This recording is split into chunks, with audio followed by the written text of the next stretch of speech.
Sir, Chopra तालुक्यात वन्य प्राण्यांनी जे हमला केलेला आहे आणि त्या हमल्यामुळे त्या पशुहानी झालेली आहे, अशा सप्टेंबर आणि ऑक्टोबर या महिन्यामध्ये किती आहे आणि त्यासाठी आपण काय उपाययोजना केलेली आहे?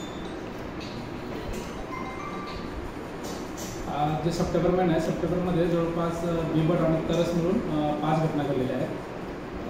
त्यांना आपण पशुहानी नुकसान भरपाई 75% शासन निर्णयानुसार आपण दिलेली. त्याच्यानंतर ऑक्टोबर महिन्यात जवळपास 3 घटना झाल्या आणि या महिन्यात बिबट आणि तरसाचं प्रमाण म्हणजे दिसत असं तरी काही दिसत नाही लोकांना, त्याच्यामुळे काही तक्रारी नाही. या महिन्यात असं काही तसं प्रकार झालेलं नाही. ज्या भागामध्ये वन्य प्राणी आहे या ठिकाणी आपण जनजागृती काय करताय?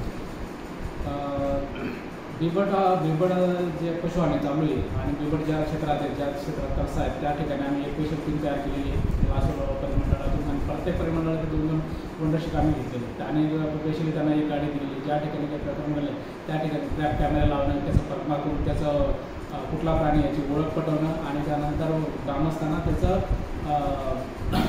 त्यांना मार्गदर्शन करून कुठला प्राणी आहे काय आहे आणि त्यांचं त्यापासून कसं वाचणं यासाठी आम्ही त्यांना मार्गदर्शन नेहमी चालत असतो.